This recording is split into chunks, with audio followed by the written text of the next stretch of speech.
May the 30th. 2 Samuel 15:23 through 16:23.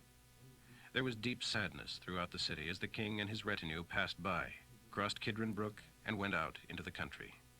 Abiathar and Zadok and the Levites took the Ark of the Covenant of God and set it down beside the road until everyone had passed. Then, following David's instructions, Zadok took the Ark back into the city. If the Lord sees fit, he will bring me back to see the Ark and the tabernacle again.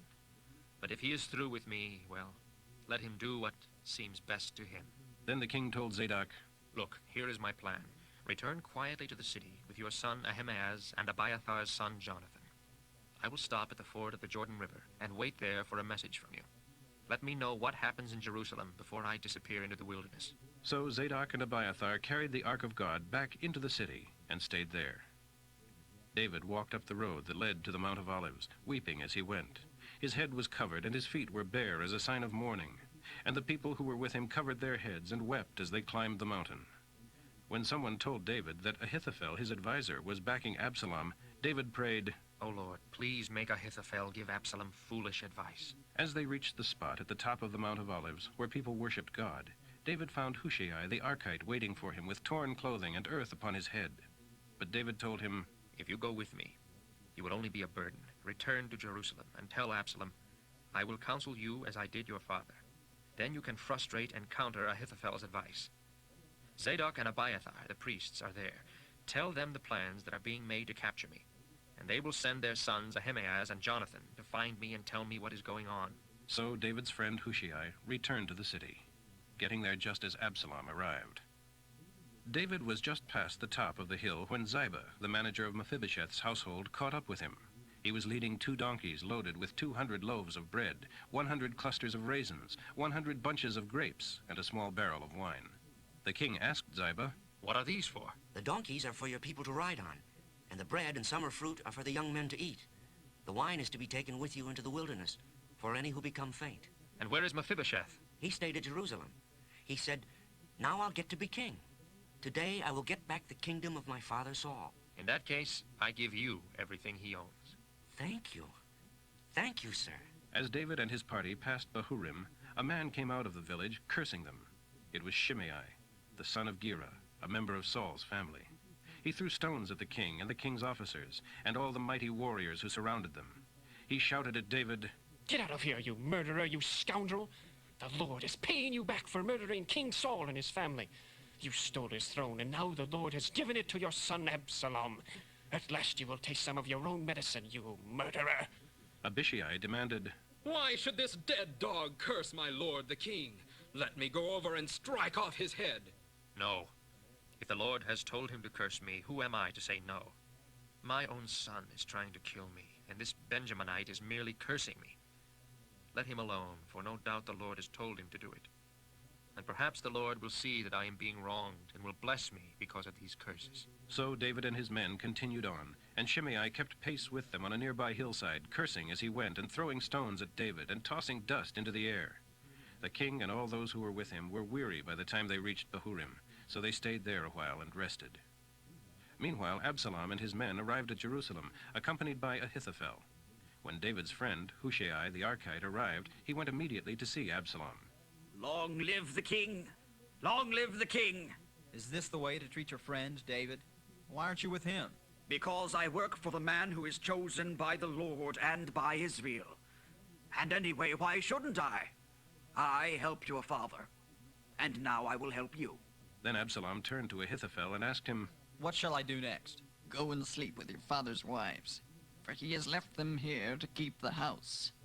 Then all Israel will know that you have insulted him beyond the possibility of reconciliation, and they will all close ranks behind you. So a tent was erected on the roof of the palace, where everybody could see it, and Absalom went into the tent to lie with his father's wives.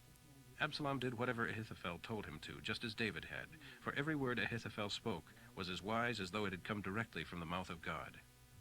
John 18:25 through 19:22. Meanwhile, as Simon Peter was standing by the fire, he was asked again, Aren't you one of his disciples? Of course not. But one of the household slaves of the high priest, A relative of the man whose ear Peter had cut off asked, "Didn't I see you out there in the olive grove with Jesus?" Again, Peter denied it, and immediately a rooster crowed. Jesus' trial before Caiaphas ended in the early hours of the morning.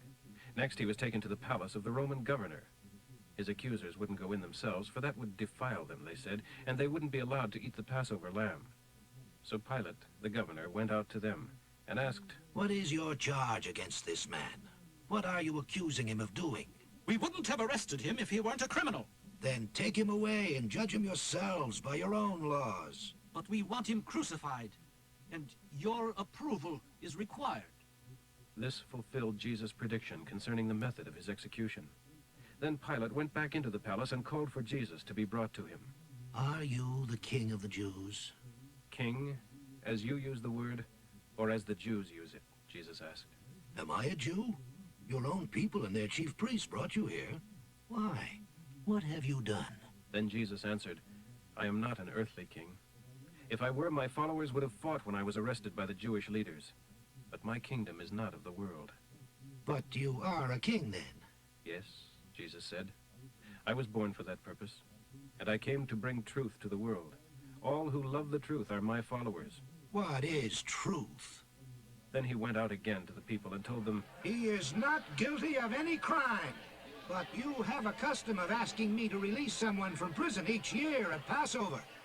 So if you want me to, I'll release the king of the Jews." But they screamed back, "No! Not this man! But Barabbas!" Barabbas was a robber. Then Pilate laid open Jesus' back with a leaded whip, and the soldiers made a crown of thorns and placed it on his head, and robed him in royal purple. "Hail, King of the Jews!" They mocked and struck him with their fists. Pilate went outside again and said to the Jews, "I am going to bring him out to you now, but understand clearly that I find him not guilty." Then Jesus came out, wearing the crown of thorns and the purple robe. And Pilate said, "Behold, the man." At sight of him, the chief priests and Jewish officials began yelling, "You crucify him. I find him not guilty." "By our laws, he ought to die because he called himself the Son of God." When Pilate heard this, he was more frightened than ever. He took Jesus back into the palace again and asked him, "Where are you from?" But Jesus gave no answer. "You won't talk to me. Don't you realize that I have the power to release you or to crucify you?"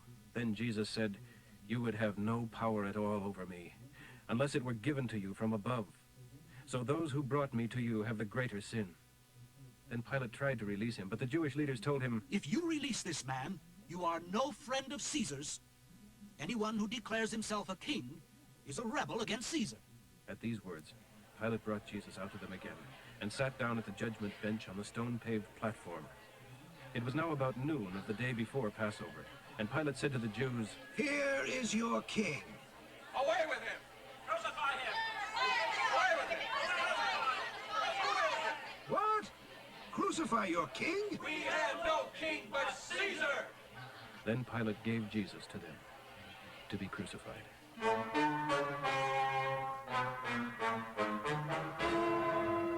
So they had him at last, and he was taken out of the city, carrying his cross to the place known as the Skull, in Hebrew, Golgotha. There they crucified him, and two others with him, one on either side, with Jesus between them. And Pilate posted a sign over him reading, "Jesus of Nazareth, the King of the Jews." The place where Jesus was crucified was near the city, and the signboard was written in Hebrew, Latin, and Greek, so that many people read it. Then the chief priest said to Pilate, "Change it from the King of the Jews to, he said, I am King of the Jews." "What I have written, I have written. It stays exactly as it is." Psalm 119, 113 through 131. I hate those who are undecided whether or not to obey you. But my choice is clear. I love your law. You are my refuge and my shield, and your promises are my only source of hope. Begone, you evil-minded men. Don't try to stop me from obeying God's commands. Lord, you promised to let me live. Never let it be said that God failed me. Hold me safe above the heads of all my enemies. Then I can continue to obey your laws. But you have rejected all who reject your laws. They are only fooling themselves. The wicked are the scum you skim off and throw away. No wonder I love to obey your laws. I tremble in fear of you. I fear your punishments. Don't leave me to the mercy of my enemies, for I have done what is right. I've been perfectly fair. Commit yourself to bless me. Don't let the proud oppress me. My eyes grow dim with longing for you to fulfill your wonderful promise to rescue me. Lord, deal with me in loving kindness, and teach me, your servant, to obey. For I am your servant. Therefore give me common sense to apply your rules to everything I do. Lord, it is time for you to act, for these evil men have violated your laws, while I love your commandments more than the finest gold. Every law of God is right, whatever it concerns. I hate every other way. Your laws are wonderful. No wonder I obey them. As your plan unfolds, even the simple can understand it. No wonder I wait expectantly for each of your commands. Proverbs for today, 16:10 through 11. God will help the king to judge the people fairly. There need be no mistakes. The Lord demands fairness in every business deal. He established this principle.